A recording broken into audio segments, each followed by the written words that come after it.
Élèves de terminale S, bonjour. Dans cette leçon, nous faisons l'analyse spectrale d'un son musical. Nous parlerons brièvement des ondes sonores, ultrasonores et infrasonores. Nous aborderons les notions physiologiques de hauteur et de timbre et nous ferons la liaison avec les grandeurs physiques associées. Les compétences exigibles sont en italique. Il s'agit donc essentiellement de compétences expérimentales en rapport avec ce que vous faites en séance de TP ou le jour du bac à l'ECE.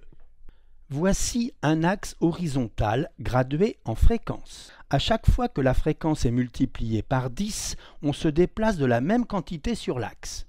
On observe que cette échelle n'est pas linéaire, elle est logarithmique. L'oreille humaine peut percevoir les ondes sonores dont la fréquence est comprise, c'est une moyenne, entre 20 Hz et 20 kHz. La partie audible des ondes sonores constitue le son. Les ondes sonores dont la fréquence est inférieure à 20 Hz sont appelées infrasons et celles dont la fréquence est supérieure à 20 kHz, les ultrasons. Certains animaux peuvent percevoir les infrasons en plus des sons basse fréquence. Le crocodile, la taupe, l'éléphant et d'autres bien sûr. D'autres comme le chien et le chat perçoivent les ultrasons proches en plus des sons haute fréquence alors que les chauves-souris et certains cétacés comme les dauphins perçoivent les ultrasons de très haute fréquence à plus de 150 kHz.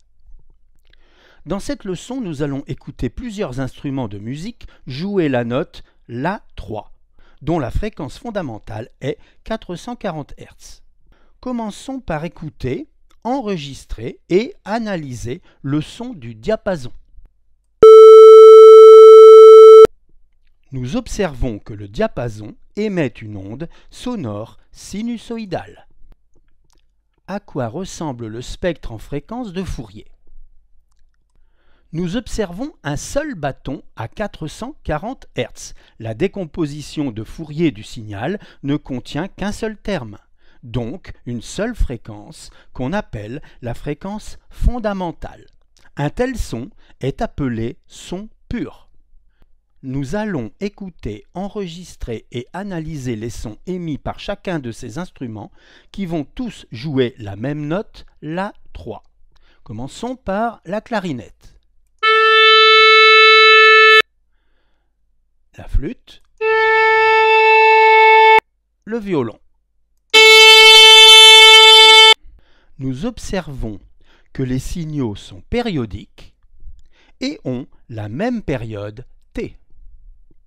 Ils ont la même fréquence fondamentale, premier bâton à 440 Hz, et les autres bâtons, qu'on appelle les harmoniques, correspondent aussi aux mêmes fréquences. En effet, ce sont des multiples entiers de la fréquence fondamentale, comme nous l'avons vu dans le cours précédent sur la décomposition de Fourier d'un signal périodique.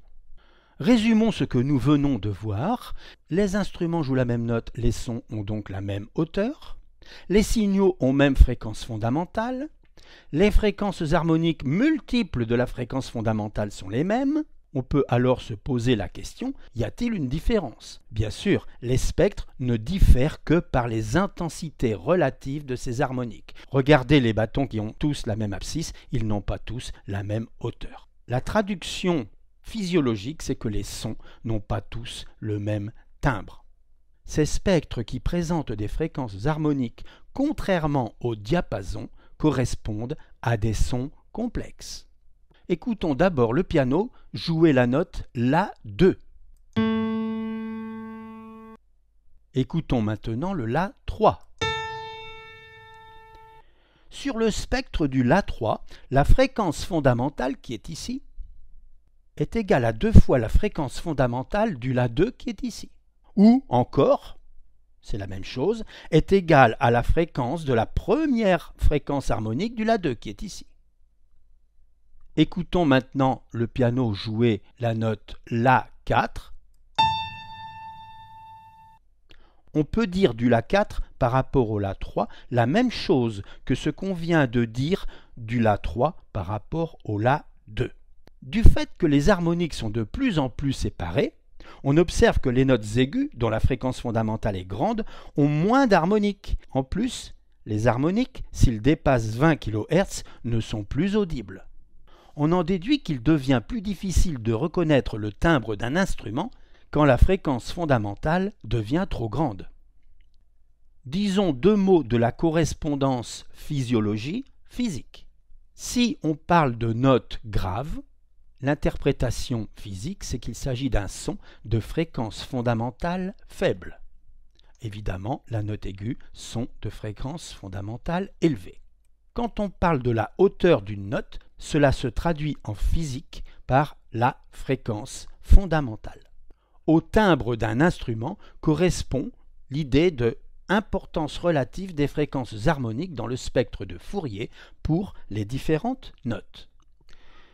La leçon est terminée. La prochaine leçon sera consacrée à la diffraction. À bientôt!